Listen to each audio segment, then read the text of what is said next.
ಕೋಡಿ ಬಿದ್ದ ಶಿಕಾರಿಪುರ ತಾಲೂಕಿನ ಅಂಜನಾಪುರ ಜಲಾಶಯ 23 ಅಡಿ ಎತ್ತರದ ಶಿಕಾರಿಪುರದ ಅಂಜನಾಪುರ ಜಲಾಶಯ 21 ಅಡಿ ತಲುಪಿದ್ರೆ ಕೋಡಿ ಬೀಳುವಂತ ಅಂಜನಾಪುರ ಡ್ಯಾಂ.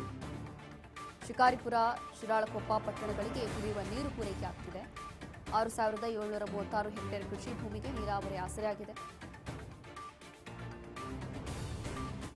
ಹೀಗೆ ಅತಿ ಹೆಚ್ಚಾಗಿ ಮಳೆ ಆಗ್ತಾ ಇರುವಂತ ಕಾರಣ ಇಷ್ಟೆಲ್ಲ ಅವಾಂತರಗಳು. ಅದರ ಜೊತೆಗೆ ಎಲ್ಲೋ ಒಂದು ರೀತಿಯಾಗಿ ಮಳೆ ಆಗ್ತಾ ಇರೋದು ಕೂಡ ಒಳ್ಳೆಯದು ಅಂತ ಹೇಳಿ. ಕಾರಣ ಏನು ಅಂತಂದರೆ ಈ ಭಾಗದಲ್ಲಿ ಮಳೆ ಇಲ್ಲ ಅಂತೇಳಿ ಒಂದು ಕಡೆ ಕುಡಿಯೋ ನೀರಿಗೂ ಕೂಡ ಒಂದೊಂದು ಹನಿ ನೀರಿಗೂ ಕೂಡ ಹಾಹಾಕಾರ ಶುರುವಾಗಿತ್ತು ಹಲವು ಜಿಲ್ಲೆಗಳಲ್ಲಿ. ಹಾಗಾಗಿ ಈಗ ಆರಂಭ ಆಗಿರುವಂಥ ಈ ಮಳೆಯಿಂದ ಒಂದು ಕಡೆ ನೀರಾವರಿ ಇದು ಆಸರೆ ಆಗ್ತಾ ಇದೆ ಅಂತ ಹೇಳಿ ತಪ್ಪಾಗೋದಿಲ್ಲ. ಒಂದು ಕಡೆ ರೈತರಿಗೂ ಕೂಡ ಒಂದು ಒಳ್ಳೆಯ ಸುದ್ದಿ ಇದು.